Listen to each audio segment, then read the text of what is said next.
Alright, so I'm down here at my friend's grass strip. I'm doing some pattern work here, working on the 3 points today.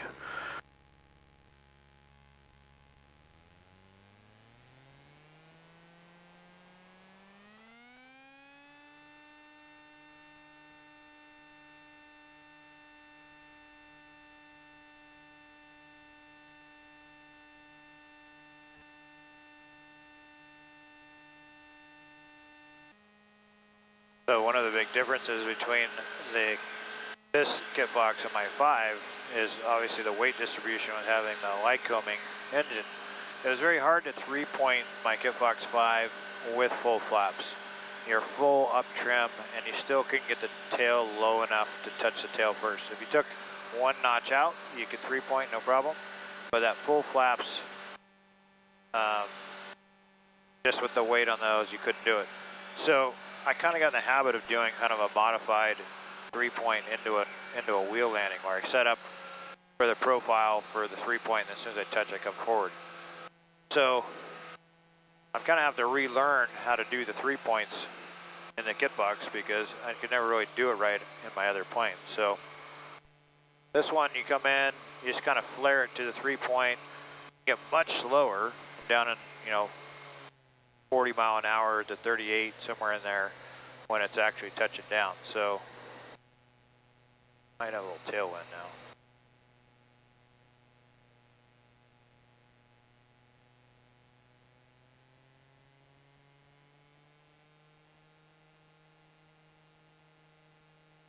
I'm coming in about 50 right now.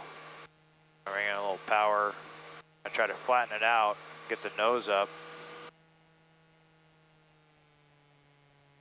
And then I'm trying to spot land it too at the same time because that's key for what we're doing.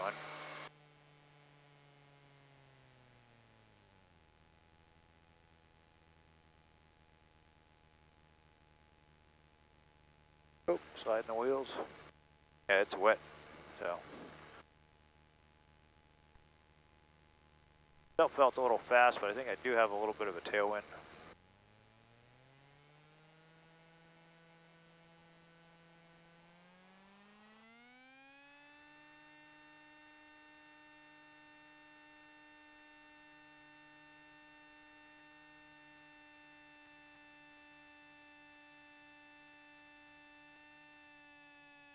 I also found that aggressively coming forward on the stick to try to get the tail up, it doesn't really come up any sooner. It wants to fly when it wants to fly.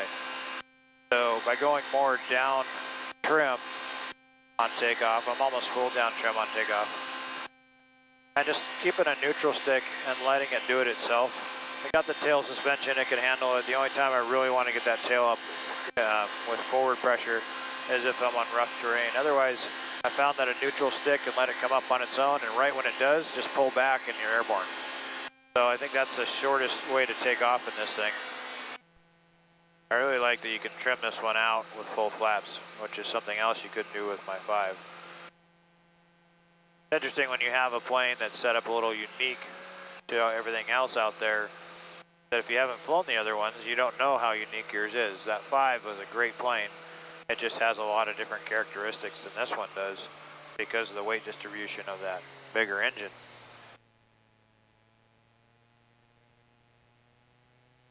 Some of the stuff I like though, that forward CG, it flew really nice. It's a good plane.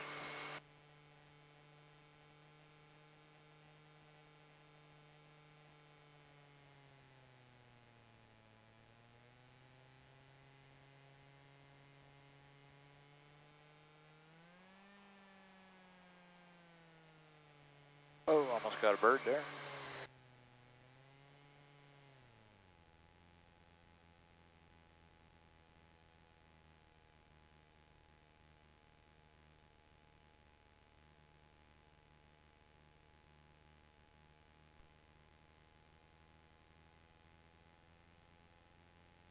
Okay, let's try a takeoff with bouncing the flaps.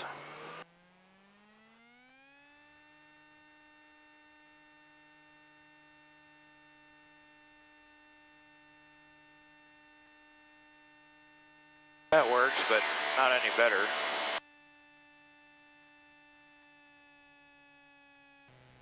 Alright, just for your speed management, we're going to pitch for speed, power for altitude. 52 right now. I try to touch down right at the end of that clump of trees on the right.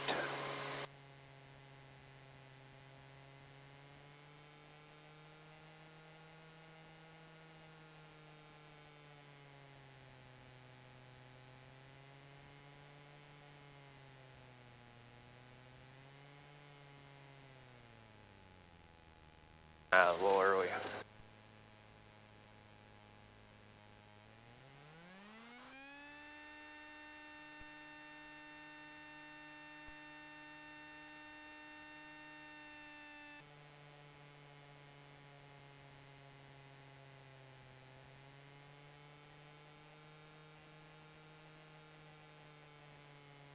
So last time I was a little short.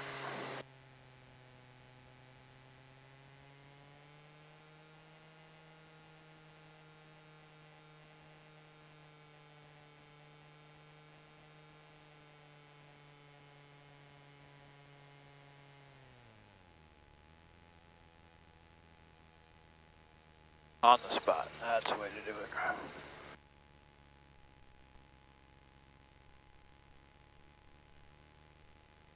Okay, so I'm going to show you my handwork here on this one. I have full flaps, trim set to more down. And watch what I do with the stick here. I'm going to leave it right neutral.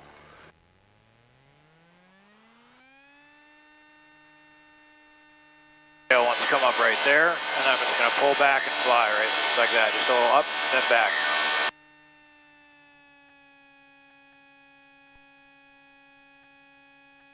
Now bring flaps out, 1 notch.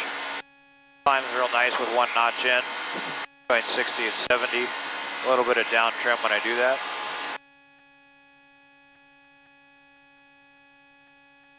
And I power back even more.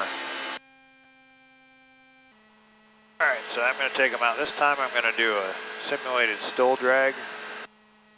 So I'm going to come in full speed fast, cross the threshold, then kill my speed, do the slip, slow down, and try to land it. So you see how my skills are there on that. Probably keep it trimmed. Okay, so I'll pick up the speed right here.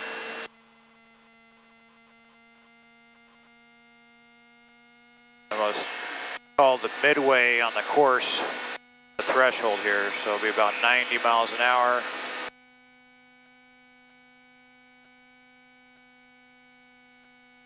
Cut the power. Slip it below flap speed. Flaps come in. Slowing down. Trying to hit a spot.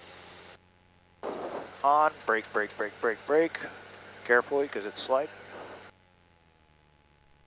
Stop. Bend it. Power.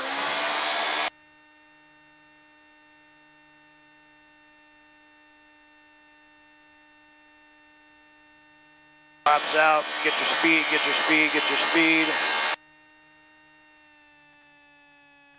This time we're going to pick a landing spot instead of threshold so that I make my own decision on when to kill it.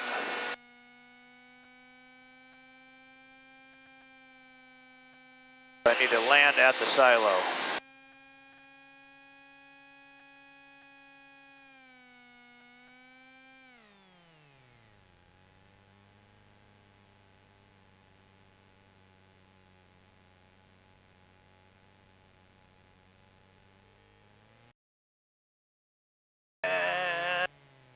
Down.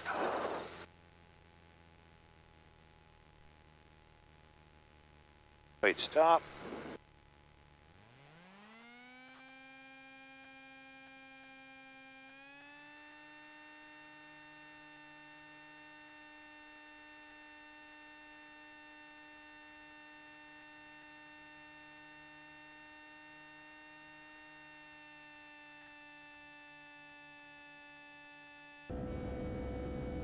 Alright, I'm starting to equip, so I'm practicing some STOL drag circuits. because it's a little short on the runway to go down and back on the same, so I'm just doing a one-way turnaround and back out.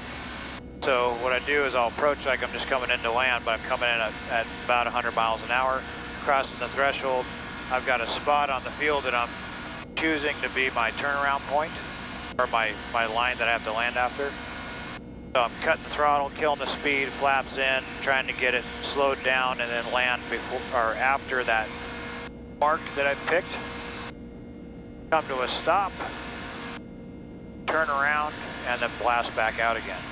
So I did it just going north. I'm going to try doing it going south so I get the winds in both directions in the practice runs. So I'll try to talk through what I'm doing. If you guys are interested in doing STOL drags, you know, it is open to anybody. You just have to come out for one of the training sessions, one of the training courses, and show that you're competent so they're comfortable with you being on the racetrack with everybody else. All right, so I'm going to use the end of the silo as my landing point.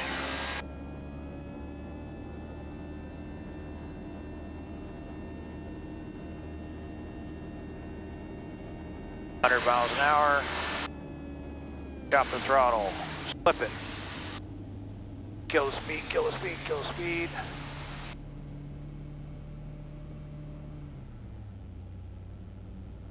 Up long, way long, wheel landed way too fast, trying to brake but it's wet, that was not a good one. Come to a stop. On heading, turn around.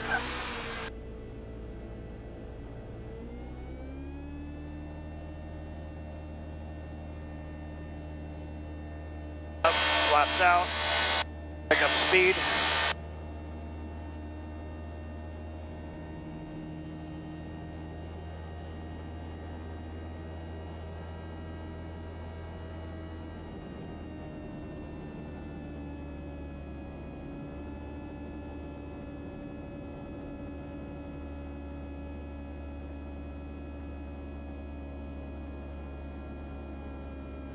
I'll do one more and then I'll give these guys a break for the day. Okay, so what happened there was I chopped the throttle too late, and with a little bit of a tailwind, which is why I wanted to do it in the other direction, it took me more to slow down. And I always slip with my left wing low, which I need to start learning to slip with my right wing low. So I'm going to do a right wing low slip here, so I'm going to take it a little more gentle this time.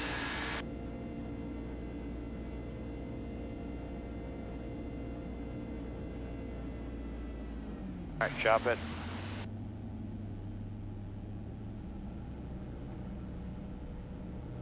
Flaps.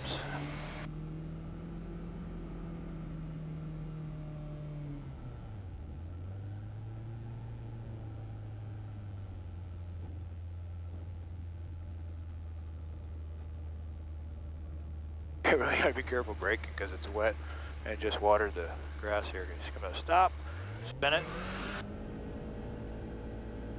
And go.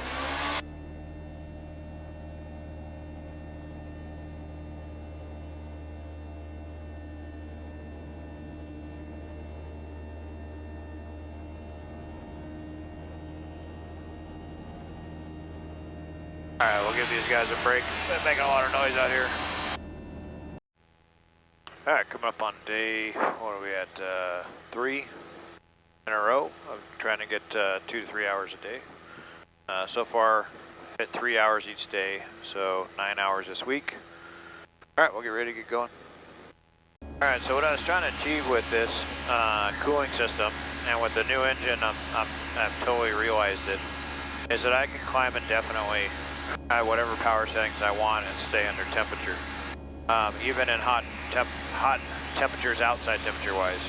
So it's 82 outside right now. Been climbing for the last 10 minutes. My oil temp's only at 208. As again, probably some of the hotter temperatures I'll ever fly in. So to be able to just sustain a climb all the way up as high as you want to go without worrying about over-temping the engine is really what the goal was. And with the external oil cooler, that has been achieved. so I'm real happy with that. I've reached my cruising altitude, so now I'm just going to power back and go for fuel economy. I found that, when I'm trying to build the time up, there's no sense in going anywhere fast. So I've been pulling it back to 4 gallons an hour, which is phenomenal that you can do that and still maintain about a 75 mile an hour, actually 79 mile an hour cruise. Anyway, I'm going to cruise down to that grass strip I was at yesterday, do some more practice in the pattern, get more comfortable with the landings, maybe run some STOL Drag runs again, and then I'm going to pop into Red Bluff, see my friends there, and hopefully we'll get 2 or 3 hours today. It's funny, we were in the build video series, I was talking about how to set up the throttle if it were to brake, whether to go full throttle, to idle, midpoint. So I ended up setting it up to midpoint, and if you take the friction off, you can see down here, if you take the friction off of this, watch the RPM increase. So the throttle goes in because it's sprung to the midpoint. Working on my right wing low slip.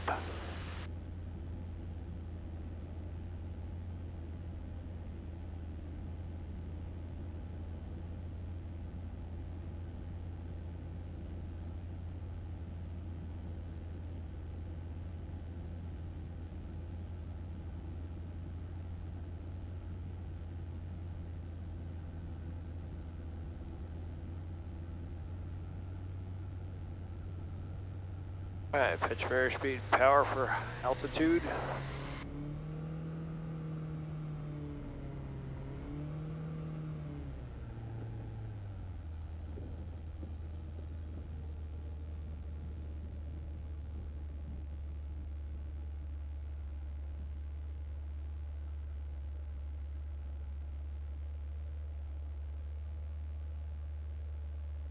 Alright. Okay, again, neutral point on the stick, power application. Feel the tail come light, just pop it forward and then pull back and you're airborne.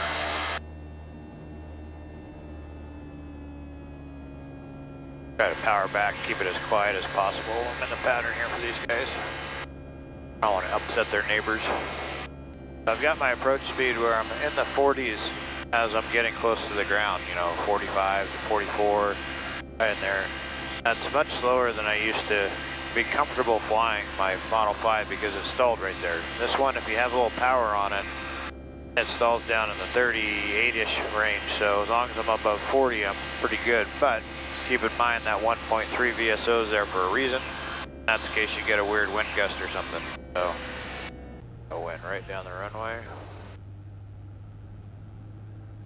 54, 53. Okay, set for 50. Power's coming in.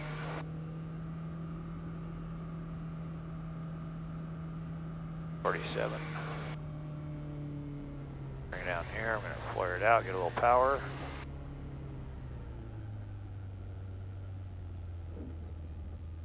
Point.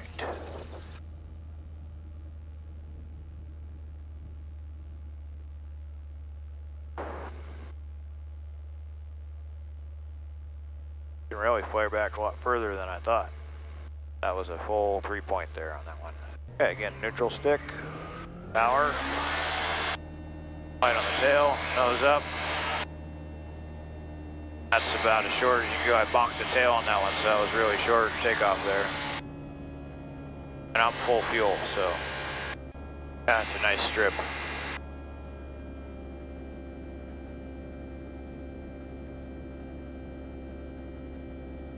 I think what to tell you guys in this video, other than just powering through the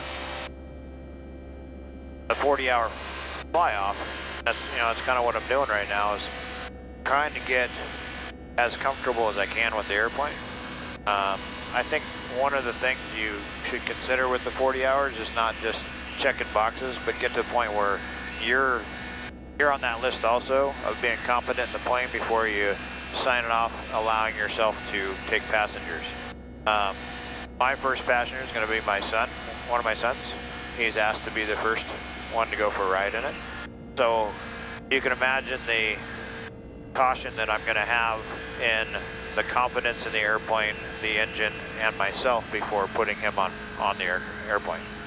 So I think it also says a lot when I do that I'm that confident in the build and the plane, the way it performs, this engine setup to put my son in it. So that's not something that's, yeah, hop in, let's go. It's something I definitely want to make sure everything is ready to do that. When you come in steeper, one of the things you might consider doing is carrying just a little extra speed, because you're going to have to kill that momentum with the flare. And if you have more airspeed in that flare, you can transfer that into lift.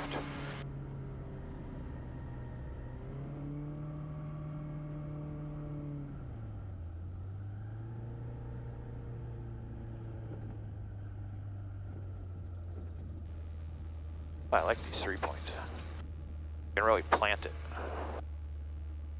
Yeah, how short that was. Well, it's not going to make a STOL competition.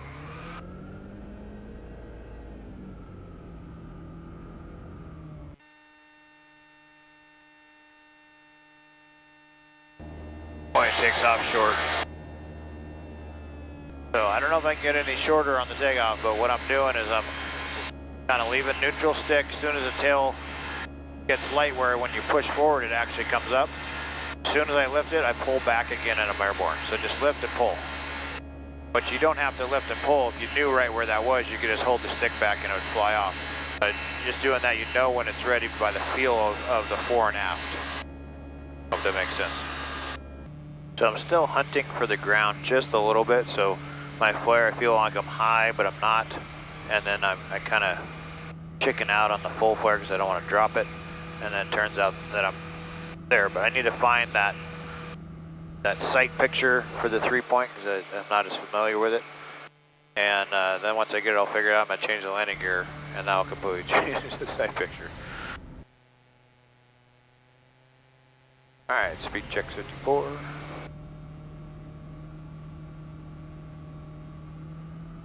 I'll land a little longer this time because I'm not needing the full 2,000 here.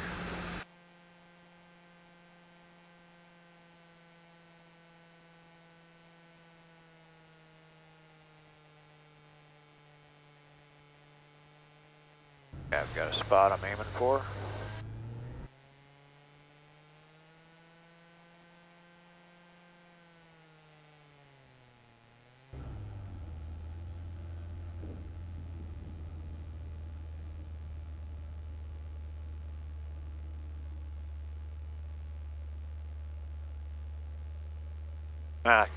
No idea how far that is.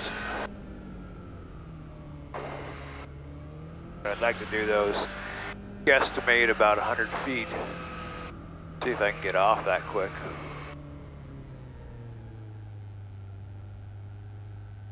Okay, I think that's about 100 feet to that silo. Alright, let's see if we can do it here.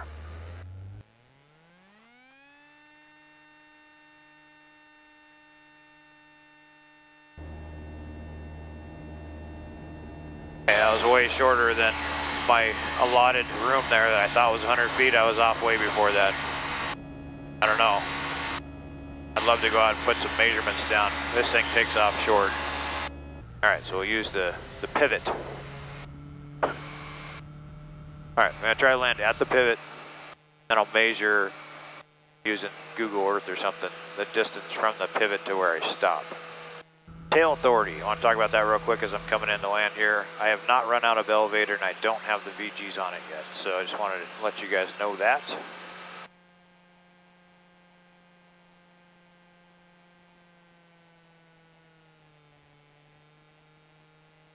Alright, fashion of the STOL, hold it off, hold it off, hold it off, hold it off.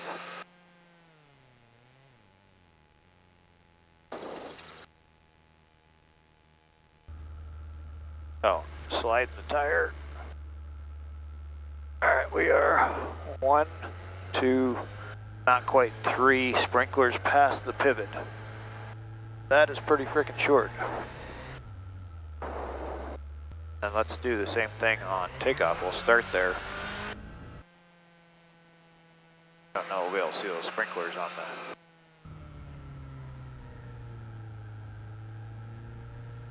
Alright, let's see what we can do here. 1, 2.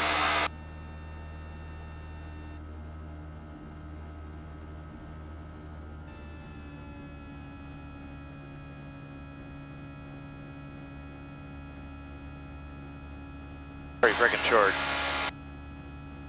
Alright, this time we'll do a STOL drag run. Guys, with this, I just come in and do it one way, so I'm going to go as fast as I can. I'll use that silo as a stopping point again, and then when I land, I'll turn around and take off the other direction. Then I've got to do my slow down, land at the side, at the silo, at the pivot, come to a stop carefully because it's wet.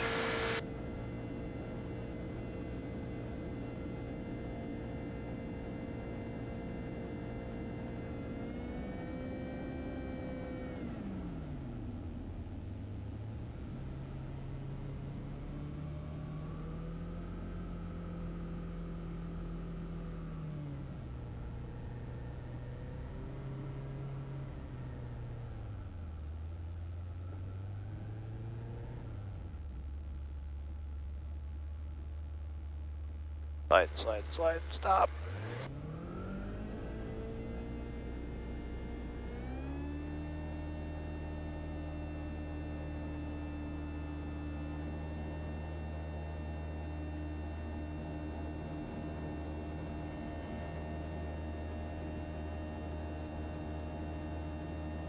Around, do it again.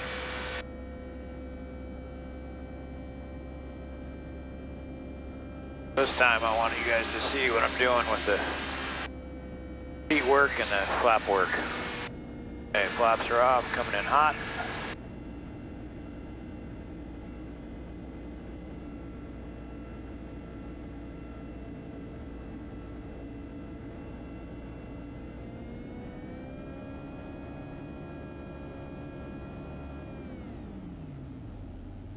Watch it for 80. Pop the flaps. Get slow, get slow, get slow, get slow. Power on for the line, power on for the line. Drop it. Flaps out. Brake, brake, brake, brake, brake. I'm sliding, so I gotta easy on the brakes. Stop, spin it. Go. Flaps back in. Off, ease the flaps out for speed. Keep it level, fast, fast, fast, fast. And we kill it again right there.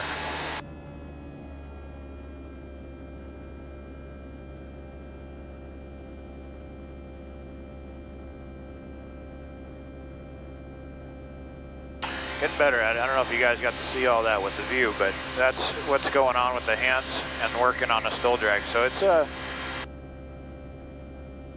busy minute 10 or minute if you're good.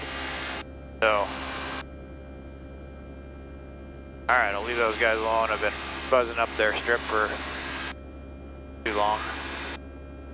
All right, so coming up on another friend's strip. Trying to share tidbits that I picked up while I throughout my flying. When I was a kid, my dad was teaching me to fly. You know, I was at the controls at age 6 and up, you know, playing around with the different aspects of learning to fly. One of the things he always had me do is never do a pattern the same.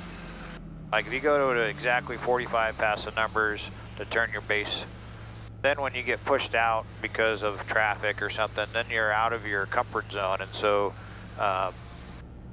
bring it in short, bring it in long, do a constant turnaround to final, square it off, lengthen it out, change it, you know, mess around with it. See what works, what doesn't work and you have to go around for, you know, but change your pattern so that when you do get a curveball thrown at you by traffic or a controller or something, or you have to get in tight because of terrain, then you're ready for it. Hold fast here, slip it down.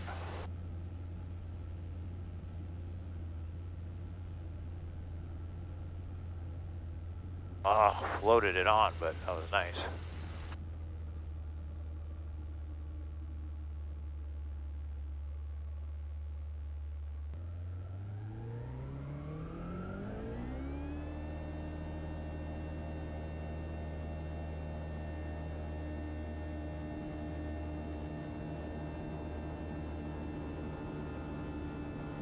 So like for this one, we're going to vary it by bringing the power back and just try to come in basically dead stick.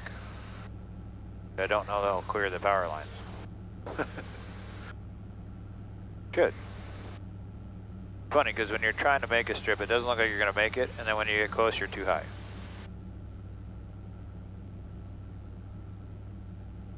Yeah, we're going to make it just fine. Okay, flaps in. Slip it.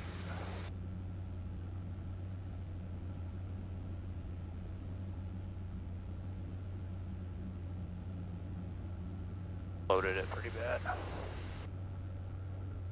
Up the flaps. Those brakes are right there, man. That was ugly, but doing no power, power off and landing and stopping in the same spot, it doesn't matter how ugly it is. So, all right, see if we can do it even shorter here.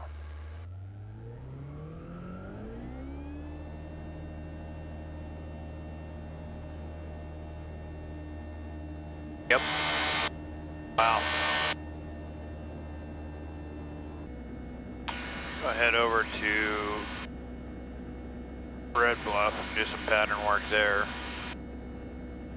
Alright, so I want to get this on camera. I'm on the touchdown marker on the south end. I'm going to try to take off between here and the north end of the touchdown mark. That can be a good way to measure it.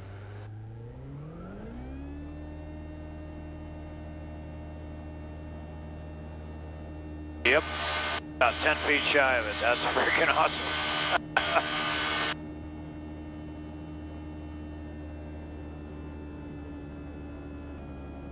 I tried to land it. Wasn't a good landing. I went about just over two lengths of that touchdown marker on the landing. So right now, until I figure out how to land a little better, I'm about twice as long on landing as I am on takeoff. Which with my old plane, I was always longer on takeoff than landing. So I can land that one about 190 feet. Was, you know, kind of calm wind. I was really on it. So I know I can do that with this one. I can do a lot shorter with this one because it flies slower and it's lighter. I'm still hunting for the ground a little bit. So that's where I can definitely improve is my attitude before touchdown and when to keep that, you know, holding that flare, easing it back so that I reach max flare as the wheels touch down.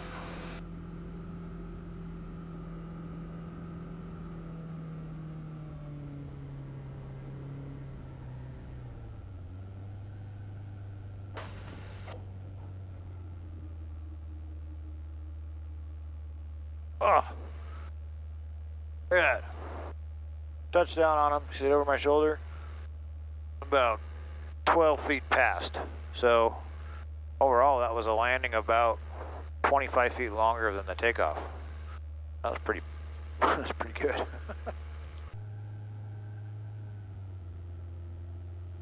Alright, so it's 3 hours pretty much solid in the seat. Engine running the whole time. It did great. I don't know, 25, 30 landings in there maybe.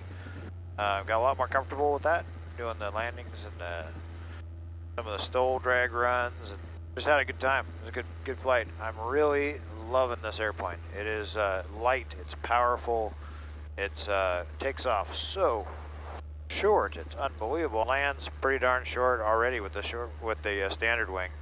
So that other wing's going to really need to wow me to you know, convince me to keep that one on there, because this one's pretty great.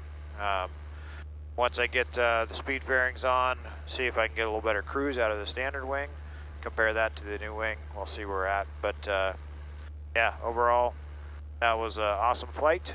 Loving the plane. Thanks for watching. hit the subscribe button and the notification bell if you guys want to be notified, and I always appreciate it if you hit the subscribe button. Helps me out. Leave a comment, let me know what you think of the plane so far. If there's anything you guys want me to show as far as a test phase, or I've got tons of footage that I'm not using just because it's hours and hours and hours. Currently we're at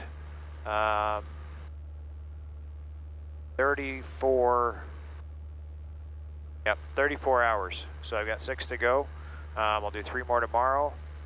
It gets me pretty darn close, so I should be just about done at the end of this week. I might just push it all out tomorrow and get through the 40 hours. So that way I can at least be signed off and head to, off to Reno or wherever I need to at any point after that. So again, thanks for watching. You guys stay tuned for the next one.